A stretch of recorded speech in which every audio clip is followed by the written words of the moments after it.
This is Rafael Barak, and this is Rafael Barak. I don't know. Arun is very cool, very chill. He has a killer body. When you meet a guy and he makes you feel excited, I think that's how he makes me feel. And he's just so attractive.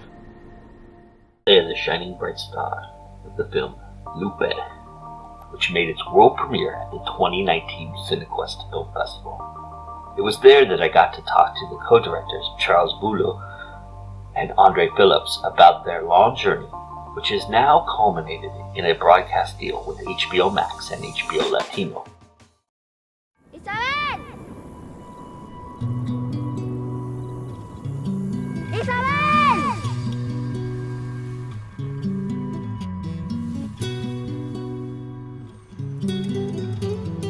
¿Hace cuánto tiempo estás aquí en New York? Unas semanas. Yo estoy aquí buscando una chica que se llama Isabel. Somos hermanas. ¿Y ella trabaja como escort? Sí. ¿Dónde está Isabel? She needs me. You have to figure out your priorities. I know you've been running around trying to find your sister, but you can't help anyone else if you're a mess. I feel very self-conscious about my body. Sometimes I'm just even scared to talk. My voice is so masculine. I know exactly what you're going through. Everything you've done, I'll do. You have a lot to get through, you know. I need to find her first. The longer you wait, the harder it's gonna get. You know, I think you like knocking guys out. If it means getting her back, I won't stop.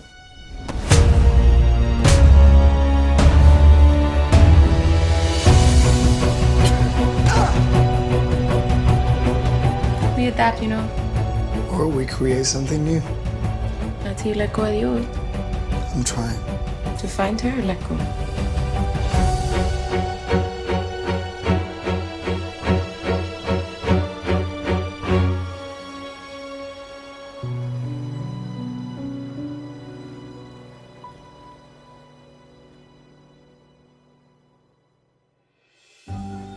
It is that journey and deal that gives us the opportunity, along with Rafael and producer Carrie Michelle, to talk about the film again, as we turn the spotlight on the movie Lupe.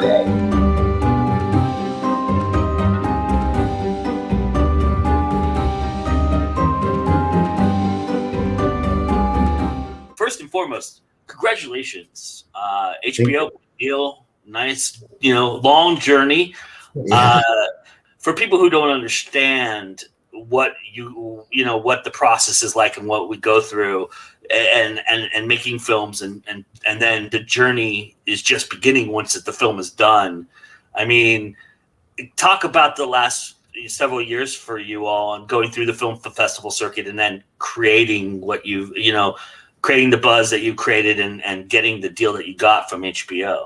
Yeah, it's exactly what you described. It has been a journey, and it's been, we've had such great allies just coming on and taking the film at different sections, that we've had producers and people helping us get the film actually shot, and then those actually bringing it to post and editing it all together, and then people helping us find our sales agent and everything that's happened. We've been just blessed by contributors, such as Carrie and Rafael and others who aren't on the call right now, who just helped us get there. We would never have made it across the finish line at all if it wasn't for everyone. No, I think if you're gonna, I think making a project of this length, especially on our end of things, like as Chuck said, so many people being such incredible collaborators, I think the best thing you can do is try to be like, for lack of a better term, relationship management. Like, try to always be as giving as you possibly can and listen as much as you possibly can, because those relationships end up lasting a really long time. You end up asking a lot of people for a very long time, and maintaining those relationships and making sure that you're not overdoing it is incredibly important. I don't know, Rafael, you might think we overdid it, but we tried to. HBO has usually been a very good and receptive partner in typical deals like this, and bringing things to light. And I seem to think like the beginning's a little different. Is that my imagination, or did you guys change a little bit of something in the beginning? No? Nothing structurally. There might be some small technical things, certainly musical things and color adjusted, which might be what you notice. Hopefully, you know, with all the adjustments and tweaks, it just sings a little bit better and flies a little bit better. But nothing structurally. Nothing too structural. We had the same CineQuest cut. We just improved some of the technicals because again, we were still finishing the film when CineQuest told us we were in, and we were super excited, but we had to rush to get the DC and all that stuff. So I remember you telling me that. Yeah, and it was, you know, nobody told it, you know, HBO has been fantastic. It is, you know, it's a big, the deliverable stretch is something that is like really like first time, you know, delivering in this way to like a major organization, like that's a serious process. You know, Carrie, you've you know done that with other films and stuff like that. It's no joke. I mean, my God. No, it's not. And one of the things I do for as part of my other job is I specialize in deliverables for streaming platforms and so forth. You know, and the hoops you have to go through, and the fact that the guys got it done across the finishing line, hats off to them. You know, a daunting task. What gravitated you to this film, though, Carrie? What made you feel like, you know, you really wanted to be part of it and bring it about to life? Oh, apart from the fact it's beautiful and fabulous, I was brought in during the post cycle. Effectively, Shiran, who was the editor that they got on board, she came to me and said, "Hey, can you just look at a rough cut?" Because prior to that, she'd heard about me because I just dramatically came out at Disney, and so we sat down, we had lunch, and then she showed it to me. And sort of after 3 days, she contacted me and said, "You know, where are my notes?" And I said, "Well, you can have the notes when I stop crying, because it's just such a beautiful story that illustrates us as human beings, as individuals. We're not psychopaths, you know, we're not serial killers, you know, we're not sociopaths, you know, we are real people, and you see this evolution of someone's character and someone's being. It's just beautiful." It's kind of scary. You know, it's already hard enough to meet people, but when you have this whole new spectrum of like gender to try to maneuver into like the real world, it's even trickier. You know, Rafael, I was dying to talk to you when I first saw this film. This is amazing. You were absolutely just amazing in this film. Thank you so much. I'm curious from your perspective as an actor. You know, this is kind of an interesting film because it's a mystery, a narrative mystery wrapped into a improv setting to a documentary style kind of documentary, little bit, you know, in that respect of it's just, it has different forms and it takes different shapes, and it does so in different beats. And I'm curious from your perspective as an actor, you know, the challenges you faced and what you felt like it helped your process and developed your process with going through all the motions that you had to go through in creating your character. From the technical side, I feel like I had the training. I was just graduating from my master's program in acting. So this was the perfect setting and playground to play with all like the techniques and training I got from my school. But I feel like specifically for this film, what made it most important for me was to prepare for the role was understanding what was my trans experience and the trans experience of the role. So I had to do a lot of research about this. One specific biography helped me a lot. Janet's Mock, Redefining Realness, such a great book. It truly changed my life. But she narrates with detail, careful and beautiful detail, her experience growing up in Hawaii. So I grew up in Puerto Rico. So like growing up as an islander, you know, navigating her trans identity as a kid and like moving on into her transition as an adolescent and adult. It really helped me a lot. So I stole a lot from her and her journey in that book, and I kind of adapted it for Lupe and my own narrative. But once I was very clear with who Lupe, you know, was when the movie begins, I feel I knew where I wanted to be. So that journey made it very fun and very much alive. So a lot of people have described how they felt, almost as if, because it has that documentary feel. Yeah. They have expressed how they thought that was me, and I was like, well, yeah, because like all those scenes of self-exploration were genuinely happen. So you have that organic truth that is very hard to recreate. So that's how we did it. You know, we talked about this the last time, guys, that we met, and the idea of filming in a busy New York street and just all the vibrancy to try and capture that.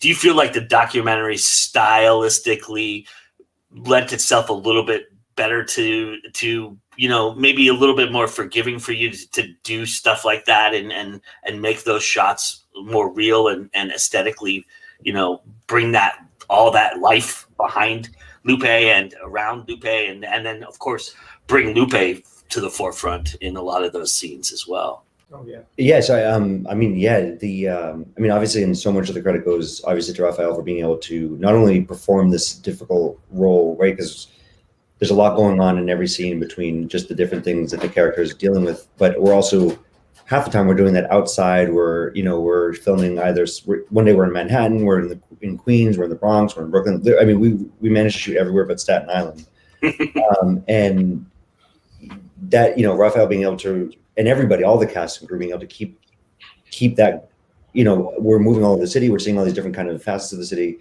and being able to continue doing their jobs as well as they did with all of that constant change was really impressive. And I think New York, I mean, many cities are like this, but New York has this special magic, for lack of a better word, where nobody really cares what you're doing as long as you're not getting in the way too much, right? As long as you're kind of keeping it moving and you know, not interfering. But it's an incredibly energetic, intense city. You go there and you know, there's just an automatic intensity that goes with things. And I think that for anybody that shows up in New York City for the first time, that feeling is really intense. And I think we definitely wanted that to be somewhat of a factor for Lupe. You know, I went to New York City for the first time when I was 11 years old with my best friend, and I remember thinking like, whoa, you know, and I think everybody kind of has an experience like that. So I'm rambling. No, but that's very true. Those moments, especially the ones outdoors, were fully doc style. I mean, when Rafael moves to avoid a car, that would happen for me. That was not a plan. And the same with scenes in the Dominican Republic. A lot of it was organic, and we were enabled to do that by keeping a small, tight, very talented cast and crew, and everyone just worked really well together. And you know, the moments we got lucky, moments where we planned ahead, sometimes we didn't, and we still got lucky, but it was a lot of fun. Yeah. And it goes along with the overall color scheme that we've talked about it before too. You know, your bright oranges. When there's the transition that happens and things start to get they start to blend and they start to brighten and you know and New York is one of those vibrant cities too, and it's easy to blend those things together. Was that also part of the thought process in the lighting scheme of things? Like, if we go mobile on this, we've got to make sure that, you know, we've got a little panoscope so we can get a little bit of the backdrop to keep the coloring involved in everything. Oh, yeah. No, our DP T. Acton Fitzgerald is an incredible just artist, and the way he was able to handle the on-the-fly stuff, but also taking crazy risks. Some of the filtration we used.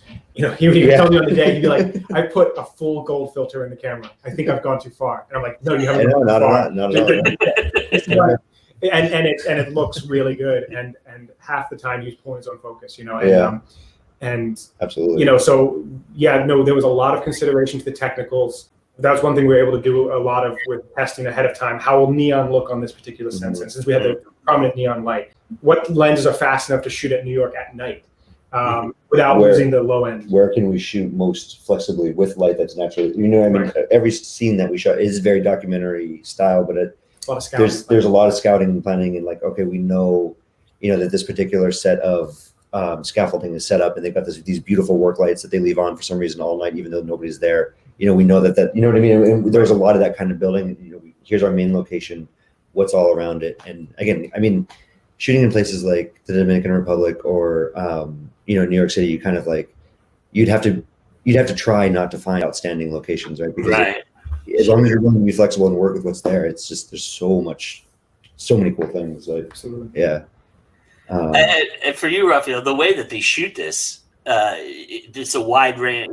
Most of it's wide, some medium shots and things of that nature, and so even some close-ups at some points. But for you, did you find that because of what you were experiencing in walking through New York, and also the transition moments when you're first learning how to dress and those things, and you're getting taught those things, it's very wide and it again lends itself to that documentary style. Do you feel as an actor, did you feel that room? Did you feel like that was something that you were really engaged in, and that helped you kind of ease into what you were walking through the streets and doing what you were doing? Well, I feel like the character is going through a lot, and I feel like that the whole intimacy of the film, kind of like, and the way that it was shot, it helped like bring that inward work, and there was this beautiful trust from one another. We truly trust each other. They put a lot of trust in me, and I had a lot of trust in them. So like, I feel all of that was beautifully captured. Did you have any trepidations? Because you are literally in every scene other than the very beginning. Did you have any trepidations about taking something like that on? Because you are going to be the focal point for every scene. Or did you feel like that was the challenge you wanted as an actor? Oh, are you kidding me? That's a dream. It's a dream. It truly is. You have this opportunity to, like, frame by frame, like develop this arc and in a way, like, showcase my skills. I really feel very lucky that this was the first film I've ever done here in the States, and hopefully it's the first of many. Nice. For you, Carrie, when you looked at this film and its colors and the design of it, as somebody who knows film pretty well, were you intrigued by the idea that this was a mystery wrapped in kind of a documentary style, and how did you feel like the colors, did they speak to you? Was that something that you were really gravitated toward?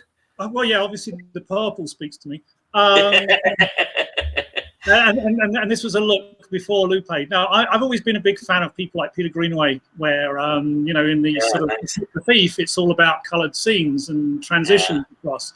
So noticing that they were going with that sort of really when I think sort of visual language outside of what the dialogue and the traditional mode of representation is, things like color sort of allowing you to bring people in, so the warmth drawing you into sort of heartfelt moments and so forth. Yeah, I just thought it was just beautiful. I was just blown away with what they were able to achieve with the sort of budget and everything else that they had. It was just like, wow, this just looks fabulous. It just looks fantastic. Guys, talk about Carrie a little bit and what she was able to bring to this film for you guys, and how valuable that was. Yeah, absolutely. I mean, and I don't want to. I think that we've talked a little bit about one particular example, Carrie, and I don't want to tell that story because I think you tell it better than we do. But I'll just set it up a little bit. One thing that our editor Sharon introduced us to Carrie and brought in Carrie's involvement. I think Carrie, you brought, aside from just years of industry knowledge, I think you also brought obviously lived experience that I think was just immensely helpful, especially in the post process, in I think helping the film as like a whole project kind of find its feet and find its, like, I don't want to say confidence, but I think I think you've been just such a tremendous ally that this second half of making the film, which arguably has been maybe the most difficult. Really, you think production is the most difficult with no budget, but post is almost harder. I think, Carrie, I mean, everything that you brought, experience aside, has really, I think, emboldened and strengthened us to get us to this point. So I think your involvement's been incredible. It's been critical. Yeah, they trusted me. They trusted me to go out and represent the film at festivals. So after CineQuest, they sent me different places, and they were like, just go, just be. Do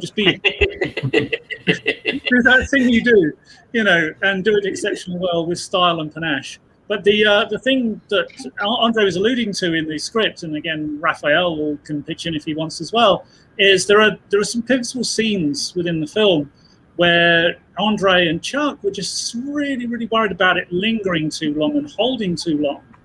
But but me and Sharon, we turned around and we were quite forceful, and we said, no, seriously, it's not long enough. Unless you've been at rock bottom and you've lost everything, you don't know what your family is, you don't know where your life's going, you don't know where you've been, you don't know what you're doing, you don't know who you are. Have you ever been at those points? Because I sure as well have a few times, and that's something that speaks to everybody as an every person, Yeah. What do you feel about that, Rafael? Well, I've also experienced a lot of those things. I came here to the United States without money, and I've made money and I've lost it. And like being part of this community, like the search and quest for family is something that all of us can truly identify with. And I feel like with this film, with Lupe, not intending or intending, we created a family here. So let's see where we go next. Well, that's awesome. Like we said, this journey has been a long one for you all. I'm curious. I mean, I know Chuck and Andre have answered this question from me before, but we'll refresh our audience with it. What do you all love about independent film? I want an answer from each of you. Independent film allows us to actually make bold choices, tell stories that wouldn't make it into the mainstream, and particularly under 45, we needed to tell true and authentic stories, and we still need to, because if we don't, marginalized communities will get ghettoized and villainized and everything else. And independent cinema allows you to bring people in to tell these sort of stories in an accessible and beautiful manner. If it wasn't for indie stories, this story would have never been produced. Ever. And I trust that it's our responsibility as artists to keep finding those stories that are, don't get the support of mainstream, and have the time and space to develop them in the forever quest for authenticity and truth. I keep seeing all these things that kept being produced, and the amount of money that they put into these things, and I'm like, you could have made 100 films, indie films, with that budget. That would have maybe profited you triple of what your big production would have. We are the visionaries, and without indie films, like the entertainment would be so dull. Yeah. I'd say everything you guys said is perfectly. It was wonderful. It can be terrifying not having studio budgets, but it can be freeing not having studio notes and restrictions. Who you can cast and who you can't cast, and how the film needs to end.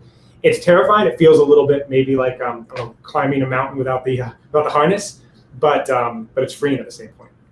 Yeah, I mean, I think just what everybody's right, like new perspectives, new things that you may not have experienced before. And the thing, what's cool about film is it goes for anybody. Anybody who has their own experience can see a different kind of film and be brought, like, sucked and completely thrown into a new perspective for them entirely. And it's almost the fact that can keep happening and keep being done. And I think it's just such an amazing communication tool and art form, and its power is pretty important. And now things are even changing. Like, indie cinema has in some ways driven, I think it's nipped at the heels of studios in terms of like driving them to be a little bolder in some ways, or forced, or pushing new characters and new concepts and new things that weren't maybe showing up on, in more mainstream facets. But now I think that pace is accelerating, and indie really is, like, independent works really are forcing the studios and everybody to catch up and be a little bit more. They'll never do it on their own. So now that, so I think the more that happens, the better, because it just, like Lupe is, I think, just this incredibly cool example, and there's so many other films and voices being, doing the same thing. So I think that trend is really exciting, and what's going to come in down the line the next 5-10 years is probably going to be pretty incredible. Sometimes I'm just even scared to talk. My voice is so masculine, and I'm always wondering, what are they thinking? What are they going to say? It's so exhausting. Be fine. You don't feel like yourself when you punch walls? Does it bother you? Fuck no. I like my men violent. Don't call me that.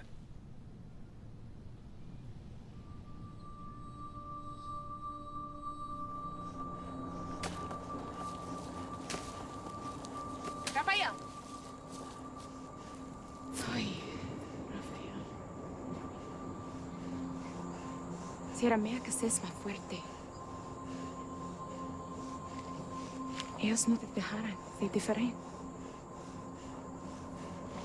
Como quieren. Como quieren. You know, this film in 2019 was groundbreaking in a sense, and it was eye-opening a lot. And we've kind of now, 2 years later, the world has opened up even more a little bit, and a lot of own voice films and a lot of transgender and LGBTQ films are being produced more, which is great and everything. I'm curious though, are you feeling like this is the right message at the right time, that everything had synergy to it as to HBO picking this up and putting this out there for you guys, like that this was, the moment was right for you all, or do you feel like you always had that in inherently ready to go? Like 2019, you would have been just as, I mean, obviously you would have been just as happy to sell it. Yeah. Oh, You know that's what I mean? that's Yeah, a great no. point. And to kind of counter what we were saying about how much we love indie film, there are downsides to making films with less money, and that means it takes longer to produce, Yeah. which means you roll cameras on 1 year and it actually sees the light of day however many years later. And so certainly, you know, indie film isn't great for trying to catch trends, because if the Western trend is hot right now, by the time you finish your Western, they're done. So you have to just make a film that you believe in truly, and we're so glad it's coming to life now. Yeah, if HBO bought it in 2019, we would have been thrilled then. But at least we get to continue the journey with all the cast and crew, which has been a lot of fun. Yeah, and while, you know, obviously, I mean, I don't know. I mean, I think obviously the character's story, Lupe's story, is there are many, you know, social and political elements that are just as relevant today as they were back then. In some ways, if not more so, and in other ways, the conversation's changed and intensified. But also, I think one thing that hopefully comes across is how much Lupe's story is a fairly universal one, and the things that she's searching for and struggling with and contending with are things that are pretty recognizable, so that it lends, I don't want to say the word timeless, because that feels like we're patting ourselves on the back a little bit too much, but there is something about, you know, hopefully that's universal in that regardless of 2019 or 2021 or 2020, the political discussion will, you know, continues, but maybe, you know, there are these things that span that time period. And I don't know what, Rafael, Carrie, if you think, you know, seeing the film in 2019 versus now and how things are in the world, like. Well, I feel like the quest of the movie is universal in the sense that it's a quest of identity, and that translates to any time and to every person. For me, has been really beautiful to see the reaction of cis straight women to the film, because of all the topics of femininity and womanhood that the movie explores, and you know, like seeing like women like feeling identified and excited for the film. It's again, it just speaks volumes about that universality and humanity that is very well achieved with the story. And we need way more queer stories. We need more Latino stories. We need way more stories about the immigrant experience. We don't have enough. And anything that, you know, continues that conversation and continue that connection, like, it should be very well received and celebrated. Going back to what I saw in the film when I first came on board in 2017, was that it's as important now as it was then to have us be out there in a genuine light, okay? And not to wrap up our stories inside allegories, which I'd done previously on other films, is that, you know, we can be emboldened and be seen forward and be in the front, and people not be afraid to look at it. That's the main thing. You know, there's been other projects that have come out, and, you know, in the interim, which have helped open the door for us, which makes HBO go, okay, we're going to take this punt on this movie. We're going to take a chance with these guys, because it is just so beautiful and so heart-renderingly fabulous. But also, it's a story that needs to be heard.